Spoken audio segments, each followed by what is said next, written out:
পর্ব ৬। তুমি বলেছিলে প্রেমে ঈমান হারায় না, জমে ওঠে।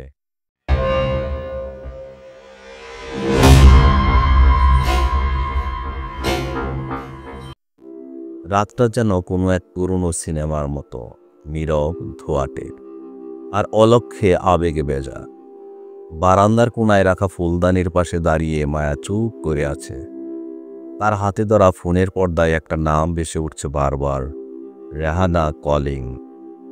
রাফি ঘরের ভেতরে হেঁটে বেড়াচ্ছে অস্থিরভাবে।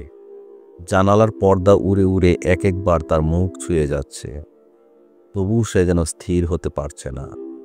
মায়া ধীরে ঘরে এসে বলে, রাফি, তুমি কি ফোনটা ধরবে না?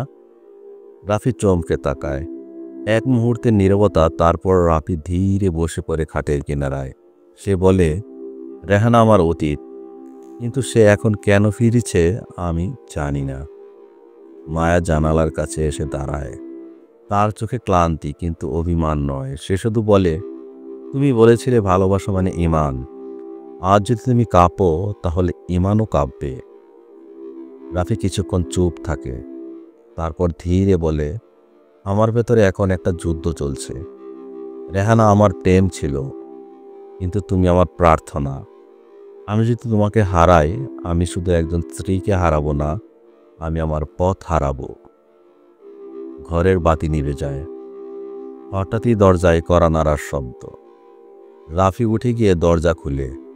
রেহানা দাঁড়িয়ে আছে, মুখে গম্ভীরতা, চোখে জল। রাফি, তুমি কি সত্যিই পালিয়ে গেছো আমার জীবন থেকে? আমি তো এখনো তোমার অপেক্ষায় থাকি। মায়া নীরবভাবে এই দৃশ্য দেখে। তার কণ্ঠে যেন বাতাসে মিশে যায়। কিছু কিছু অপেক্ষা আল্লাহর উপর ভরসা হয়ে দাঁড়ায়, আর কিছু কিছু অপেক্ষা শুধু ইগোর লড়াই। রেহানা বলে, তুমি আমাকে ছেড়ে গিয়েছিলে ধর্মের জন্য। এখন বলো, সেই ধর্ম কি তোমাকে আমার ভালোবাসা ভুলিয়ে দিতে পেরেছে? রাফি চুপ, কিন্তু তার চোখে স্পষ্ট বিভ্রান্তি। মায়া হালকা কণ্ঠে বলে, তুমি তাকে নিয়ে চলো পাকুর গাছের নিচে। সেখানে আমাদের গল্প শুরু হয়েছিল। আজ হয়তো সত্যিকারের গল্পটা শেষ দৃশ্য হবে। পাকুর গাছের নিচে বাতাস কাঁপছে। আজ সেখানে তিনজন, মায়া, রাফি আর রেহানা। চতুর্থ কেউ নেই, তবু উপস্থিত আছে সেই আলো, যেটা একদিন চার ধর্মের বন্ধুত্বের আলোয় আলোকিত হয়েছিল। রেহানা বলে, তুমি কি জানো ইসলাম ছেড়ে হিন্দু ধর্ম, তারপর আবার খ্রিস্টান হয়ে আমি আসলে কি পেয়েছি? শুধু শূন্যতা। কিন্তু তোমার ভালোবাসা ছিল আমার সবচেয়ে বড় ধর্ম। মায়া তখন বলে, ভালোবাসা যদি ঈমান হয়, তবে সে কেবল অনুভব নয়, সে এক ধরনের জিহাদ। নিজের নফসের সঙ্গে, অতীতের সঙ্গে, এমনকি বর্তমানের টানাপোড়েনের সঙ্গে। রাফি মাথা নিচু করে বসে। হঠাৎ সে বলে, তোমরা দুজনেই আমাকে ভালোবেসেছ, কিন্তু আমি কি নিজেকে ভালোবাসি? আমি কি আল্লাহকে ভালোবাসার মতো করে নিজেকে মেনে নিতে পেরেছি? পাশের গাছের পাতায় বাতাস হেলে পড়ে। দূরে মসজিদের আজান ভেসে আসে। কেউ কিছু বলে না, কিন্তু সেই মুহূর্তে, সেই এক টুকরো আলোতে তিনটি হৃদয় যেন একসাথে বুঝে ফেলে, সত্য প্রেম কেবল হৃদয়ে না, সে ঈমানের মতো দৃঢ়, চুপচাপ, কিন্তু বদলে দেওয়ার শক্তি রাখে। এই গল্পে আয়াতের ছায়া।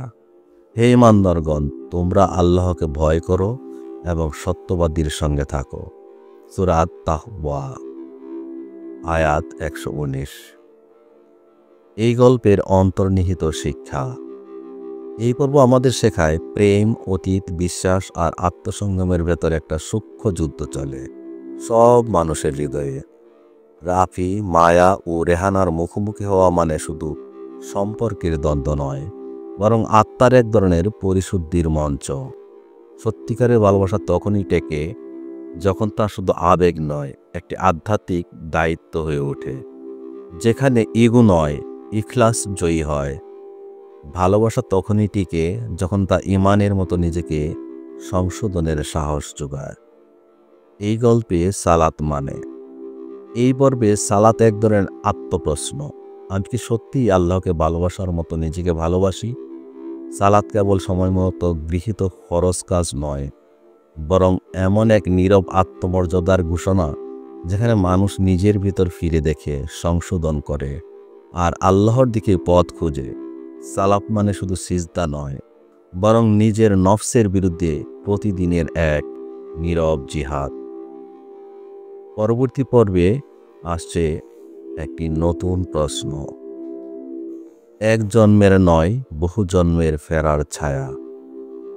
বন্ধুত্ব ও ভালোবাসার জটিল খেলায় হঠাৎ আসবে হিন্দু বন্ধু অরুণ, যে জানায় ভালোবাসা কেবল এক জীবনের নয়, বরং বহু জন্মের চেনাপথে ফিরে আসা।